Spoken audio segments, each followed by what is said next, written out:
नमस्कार दोस्तों, हरे कृष्णा, राधे राधे। आज हम देखेंगे चैत्र नवरात्रि के लिए हमें क्या क्या सामग्री की आवश्यकता पड़ेगी। फ्रेंड्स, नवरात्रि एक ऐसा त्यौहार है जिसमें हमें बहुत सारा व्यवस्था करना पड़ता है और बहुत लंबी चलने वाली 9 दिन की त्यौहार होती है। तो सारी सामग्री आप बहुत अच्छे से नोट कर लीजिए ताकि कोई भी सामग्री में आपको कोई दिक्कत ना आए। जब भी आप खरीदने जाए आपको लिस्ट देख के लेके जा सकते हैं और अपना अपना सामग्री लेके आ सकते हैं। तो चलिए शुरू करती हूँ आज का वीडियो।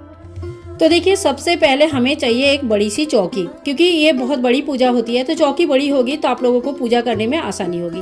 अगर बड़ी चौकी नहीं है तो आप 2-3 चौकी एक साथ लगाकर पूजा कर सकते हैं। चौकी में बिछाने के लिए पीला या लाल कपड़ा ले लीजिए। तो देखिए, इस तरह का आसन मिलते हैं, आसन ले सकते हैं आप, या नॉर्मल जो लाल सूती के कपड़े होते हैं वो भी ले सकते हैं। नया लेके आ सकते हैं, या अगर आपके पास ऑलरेडी पहले से है पूजा का तो वो भी आप यूज़ कर सकते हैं। इसके बाद देखिए, माता रानी की फ़ोटो या तो फिर मूर्ति की हमें आवश्यकता पड़ेगी।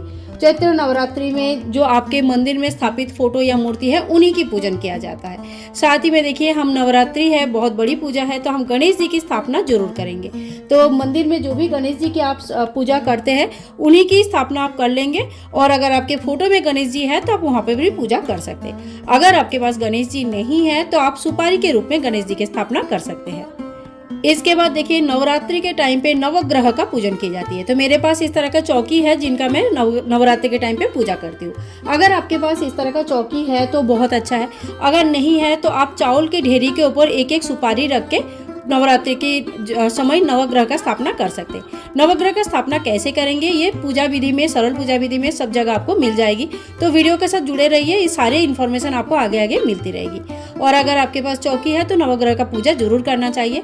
ग्रह शांति के लिए ये 9 दिन नवग्रह का पूजा करना बहुत अच्छा माना जाता है। इसके साथ ही देखिए, नवरात्रि के टाइम पे पाठ करने का विशेष महत्व है। आप पूजा जितने भी अपने लेवल पे पूजा करना है, ठीक है, उसके साथ साथ आपको पाठ जरूर करना है। नवरात्रि के 9 दिन के पाठ आता है, आप ये भी पाठ कर सकते हैं। साथ ही में देखिए, दुर्गा चालीसा आता है। अगर आपके पास ज़्यादा समय नहीं है तो आप दुर्गा चालीसा के पाठ कर सकते हैं। आप देखिए, इस समय रामायण का भी पाठ कर सकते हैं। तो आप जो भी वो इस समय पढ़ना चाहते हैं, प्रतिदिन थोड़ा थोड़ा करके हमें जरूर पढ़ना चाहिए। और 9 दिन की जो पाठ रहता है ये हर दिन आप एक एक अध्याय करके पढ़ सकते हैं, बहुत ही अच्छा रहता है। इसके बाद देखिए, नवरात्रि के दिन कलश स्थापना अति अवश्य किया जाता है। इसके लिए आपको तांबा, पीतल, सोना, चांदी, कोई भी शुद्ध धातु का आप एक कलश ले सकते हैं और मिट्टी का कलश भी ले सकते हैं। मिट्टी का कलश भी बहुत शुद्ध माना जाता है। तो इसके लिए हमें एक कलश चाहिए। कलश की जो कंठी में हमें मौली बांधना है और पूर्ण जो शुद्ध जल से पूरा भर लेना है। कलश में डालने के लिए आपको आम या अशोक के पत्ते चाहिए होगा।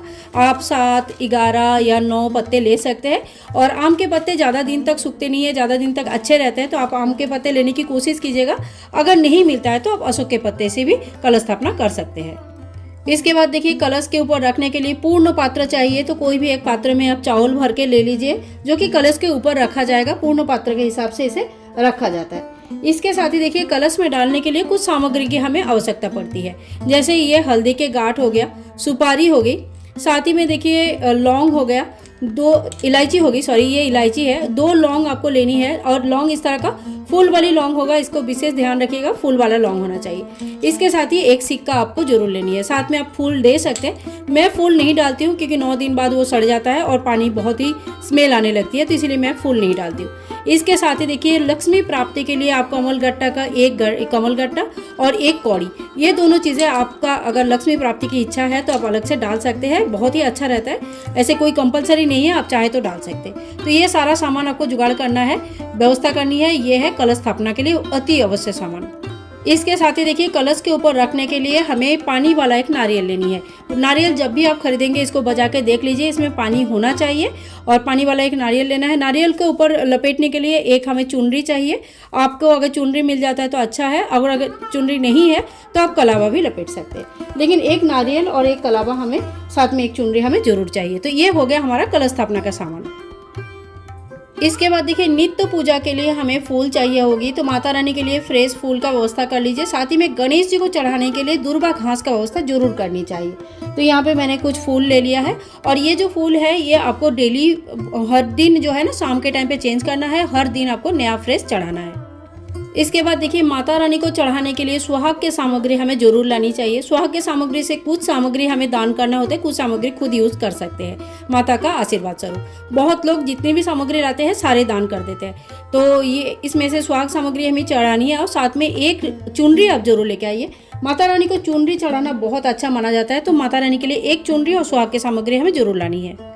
इसके साथ ही अखंड ज्योत के लिए हमें एक बड़ी दीपक चाहिए होगा। बड़ी दीपक आप पीतल का भी ले सकते हैं, मिट्टी का भी ले सकते हैं। तो यहाँ पे हमने बड़ी दीपक ले लिया। साथ ही में दीपक को बाती बनाने के लिए कलावा ले सकते हैं, या बाजार में बनाया अखंड ज्योत के लिए दीपक बाती आता है वो भी ले सकते हैं।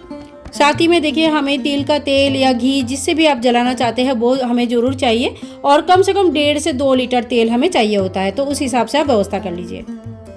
इसके बाद देखिए अगर आपको ज्वारे बोना है, कहीं पे गेहूं उगाया जाता है, कहीं पे ज्वारे उगाया जाता है, कहीं पे मिक्स करके उगाया जाता है। तो इसके लिए आपको इंद्र जौ या जौ जो मार्केट में इस समय बहुत आराम से आपको मिल जाएगा, तो जौ ले लीजिए और इस तरह का मिट्टी का कोई कुंडा ले लीजिएगा, ठीक है, जिसमें हम जौ उगाएंगे। नीचे भी हमें इसके भी पात्र रखना है ताकि हमारे चौकी में बिल्कुल भी पानी सोख ना हो और बिल्कुल ख़राब ना हो।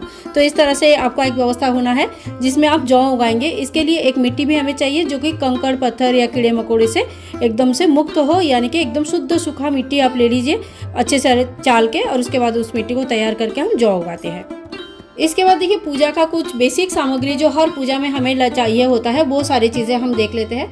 इसमें सबसे पहले हमें अक्षत चाहिए। अक्षत मतलब बिना टूटा हुआ चावल, चाहे वो चावल छोटा है बड़ा है चलेगा, बस टूटा हुआ नहीं होना चाहिए। इसके साथ ही देखिए कपूर आपको डेली चाहिए होगा। कपूर की आरती करना बहुत अच्छा माना जाता है। अगर आपके पास नवग्रह का चौकी नहीं है, आप अलग से सुपारी से बैठाना चाहते हैं, तो आपको यहाँ पे 9 सुपारी, गणेश जी के लिए 1 सुपारी, और जो हमने कलश स्थापना किया उसके लिए सुपारी, तो कई सारे सुपारी हमें लगता है, तो कम से कम 1 डजन सुपारी या 2 डजन सुपारी आप ले लीजिए ताकि आपका पूजा में कोई अड़चन ना आए। इसके साथ ही देखिए सुबह शाम का एक दीपक हमें प्रज्वलित करना होता है, तो उसके लिए एक छोटी दीपक आप ले सकते हैं। इसमें गोल बाती, लंबी बाती, कैसे भी बाती आप लगा सकते हैं। लंबी बाती ज़्यादा अच्छा होता है, आपके पास अगर नहीं है तो गोल बाती भी यूज़ कर सकते हैं। साथ ही में देखिए कलावा हम जरूर लेंगे। वस्त्र स्वरूप चढ़ाने के लिए हमें कलावा का आवश्यकता पड़ते हैं। इसके साथ ही हमें जेनोई चाहिए। अगर पीला जेनोई मिलता है तो बहुत अच्छा है, नहीं तो आप हल्दी से रंगीन करके इस जेनोई के यूज़ कर सकते हैं। भगवान गणेश जी के लिए हमें जेनोई चाहिए। और अगर जेनोई नहीं मिलती है तो फिर इस तरह का कच्चा सूत मार्केट में मिल जाता है। तो कच्चा सूत अगर आपके पास है तो इसे 7 बार लपेट के जेनोई हिसाब से बनाकर आप भगवान की पूजा में यूज़ कर सकते हैं। इसके बाद देखिए हल्दी हमें भगवान के लिए जरूर चाहिए होता है, बहुत ही शुभ माना जाता है। साथ ही में हमें कुमकुम जरूर चाहिए होता है। तो यहाँ पे मैंने हल्दी और कुमकुम ले लिया। माता को डेली चढ़ाने के लिए सिंदूर आप जरूर ले लीजिए। ये सिंदूर डेली चढ़ाना बहुत अच्छा माना जाता है, लेकिन ये सिंदूर झूठा ना हो, यानी कि ये सिंदूर केवल मात्र पूजा में ही काम आता है, ऐसा सिंदूर होना चाहिए। या अगर आपका पहले आपने यहाँ से सिंदूर पहन लिया है तो आप नया सिंदूर इसमें डाल के फिर अपने डिब्बी को माता रानी के सामने 9 दिन तक रख सकते हैं। इसके बाद देखिए माता रानी को चढ़ाने के लिए हमें इत्र थोड़ी सी चाहिए होगा, सुगंधी बहुत अच्छा रहता है। डेली भोग के लिए थोड़ा सा हनी हमें चाहिए, मध जिसे कहते हैं, शहद कहते हैं, और साथ ही में हमें चंदन चाहिए होगा। भगवान शिव जी की भी सूक्ष्म रूप से पूजन होता है, तो चंदन हमें जरूर लेनी है। और साथ ही में हम एक माचिस जो रख लेंगे ताकि हमें डेली का पूजा में कोई प्रॉब्लम ना आए।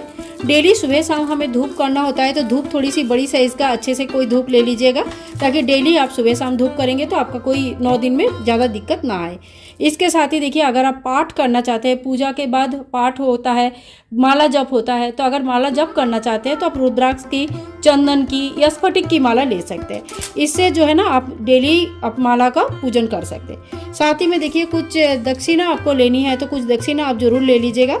और कुछ पैसे जो है ना, छुट्टे पैसे जो होते हैं ना, वो आप रख लीजिए। डेली पूजा के बाद थोड़ा थोड़ा करके हमें 1-1 रुपया, 2-2 रुपया, 10 रुपया, जितने भी आप चढ़ाना चाहते हैं उस हिसाब से कुछ पैसे आप रख लीजिएगा ताकि उतने पैसे आप आराम से भगवान को हर दिन चढ़ा सकते हैं। तो ये वो बेसिक सामग्री हो गया है जो हर रोज़ हमें पूजा के लिए चाहिए होगा। इसके बाद देखिए देख लेते हैं कि डेली भोग प्रसाद के लिए हमें क्या व्यवस्था करके रखना है। तो आप घर पर डेली भोग प्रसाद बनाकर माँ को चढ़ा सकते हैं, बहुत अच्छा बात है, चढ़ाना भी चाहिए। इसके अलावा देखिए 1 लोटा जल हमें डेली चढ़ाना चाहिए, और अगले दिन इस लोटे का जल को जो है सूर्य भगवान को अर्घ्य दे देते हैं और नया जल चढ़ाते हैं। ठीक है, पहला ये हो गया। बतासा हमें जरूर लेके आना है, बतासा हमें डेली चढ़ानी है। इसके साथ ही देखिए आप ड्राई फ्रूट्स की व्यवस्था करके रख सकते हैं। डेली आपको सवेरे जब पूजा करेंगे तो ड्राई फ्रूट्स आपको चढ़ानी है। बहुत इजी रहता है अगर ये पहले से व्यवस्था करके रखा है। साथ ही में किसी भी तरह का जो सीजनल फल होता है, इस टाइम पे बहुत लोगों का व्रत होता है, तो सीजनल फल का व्यवस्था कर रखे, माँ को डेली एक एक सीजनल फल आप चढ़ा दीजिएगा। इसके साथ ही देखिए हमें लौंग, इलायची और मिश्री चढ़ाना होता है, तो इस तरह का हरी इलायची जो होती है, इलायची ले लेंगे, मिश्री हम ले लेंगे और साथ ही में देखिए लौंग ले लेंगे। अब लौंग जो लेंगे वो फूल वाले होना चाहिए, बिना फूल का लौंग आप मत लीजिएगा। तो देखिए एक दिखाती हूँ, ध्यान से देख लीजिएगा, कुछ इस तरह का फूल होना चाहिए, ठीक है। बिना फूल का लौंग जो है ना माता को नहीं चढ़ती है। और हर रोज़ 2-2 लौंग कम से कम चढ़ाना चाहिए। आप चाहे तो सुबह शाम 2-2 करके 4 लौंग भी चढ़ा सकते हैं। लौंग इसके अलावा जब हम हवन करते हैं उसमें भी यूज़ होता है। और ये सारे भोग पान के पत्ते में चढ़ाया जाता है। अगर संभव है तो डेली एक एक पान का पत्ता चढ़ा सकते हैं, और अगर संभव नहीं है तो सिंपली एक छोटी सी प्लेट में भी माँ को ये सारे भोग चढ़ा सकते हैं। बाकी भोगों के अलावा ये भोग का व्यवस्था आप जरूर कर लीजिएगा।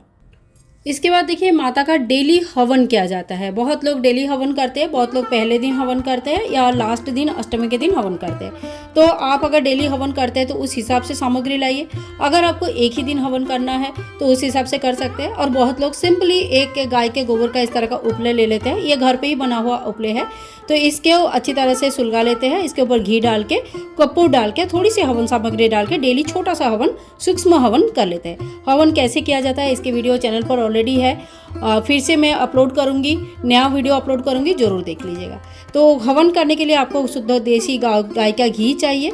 इस तरह का गाय के गोबर का बना हुआ उपला आप यूज़ कर सकते हैं, या आप चाहे तो जो आम के लकड़ी होते हैं, सूखे लकड़ी, उससे भी हवन कर सकते हैं। और साथ ही में देखिए छोटा सा एक हवन कुंड हम ले लेंगे। आप अगर बड़ा करना चाहते हैं तो बड़े से हवन कुंड ले सकते हैं। और इस तरह का हवन सामग्री मार्केट में मिल जाता है, तो आप इस तरह का हवन सामग्री लेके आ सकते हैं। और देखिए अगर जॉब करते हैं, बिल्कुल आपके पास ये इतना कुछ करने का टाइम नहीं है, तो इस तरह का देखिए लोबन का पता है, तो कम से कम आप इनको जरूर प्रज्वलित करिए। इसमें जो है ना गोगो लोबान हर चीज़ रहती है, तो ये भी बहुत अच्छा होता है घर में प्रज्वलित करना। 9 दिनों तक ये सारे प्रज्वलित होता है, तो बहुत सारे नकारात्मक एनर्जी जो है ख़त्म हो जाती है, नेगेटिव एनर्जी ख़त्म होती है, पॉजिटिव एनर्जी आती है। तो हमें कम से कम इतना करना चाहिए अगर हम ज़्यादा कुछ नहीं कर पाते। तो हवन के लिए इतना सामग्री हमें चाहिए। फ्रेंड्स, ये वो समस्त सामग्री है। अगर इतनी सामग्री आपके पास है तो आप बिल्कुल बहुत अच्छी तरह से पूरे नवरात्रि में अच्छी तरह से नवरात्रि का सुबह शाम का 9 दिन का पूजा कर सकते हैं। अगर आप इससे कम सामान लाना चाहते हैं तो कोई दिक्कत नहीं, आप इससे कितने भी कम सामान में भी पूजन कर सकते हैं। केवल मात्र एक फूल, थोड़ा 1 लोटा जल और थोड़ी सी भोग लगाकर भी माँ को पूजा कर सकते हैं, और इससे कई गुना ज़्यादा सामग्री लाकर भी पूजन कर सकते हैं। हम साधारण गृहस्थ जो हाउस वाइफ होते हैं, घर के जो हाउस वाइफ होते हैं, वो जिस तरह से पूजन करते हैं, गृहस्थी जैसे पूजन करते हैं, उनमें जितनी सामग्री की व्यवस्था चाहिए होता है वो मैंने आप लोगों से शेयर किया है। अगर वीडियो आप लोगों को हेल्पफुल लगा है, यूज़फुल लगा है, तो प्लीज़ शेयर कीजिएगा ज़्यादा से ज़्यादा, ताकि बाकी लोगों को भी मदद मिल जाए। पूजा कैसे करनी है, नवरात्रि की संपूर्ण पूजन विधि, कलश स्थापना कैसे करना है, जवारे कैसे उगाना है, 9 दिन की पूजन कैसे करनी है, कलर कैसे करना है, माता रानी का श्रृंगार कैसे करना है, इन सभी प्रकार का वीडियो चैनल पर आप लोगों को मिल जाएगा। अगर आप लोगों को और भी वीडियोस इसके संबंधित देखना है तो प्लीज़ पहले ही कमेंट कीजिएगा, ताकि मैं समय रहते ही वीडियोस अपलोड कर पाऊँ। फ्रेंड्स, वीडियो अगर पसंद आई तो चैनल को सब्सक्राइब करके रखिएगा। मिलूंगी नेक्स्ट वीडियो में, तब तक के लिए जय माता दी, राधे राधे, हरे कृष्णा।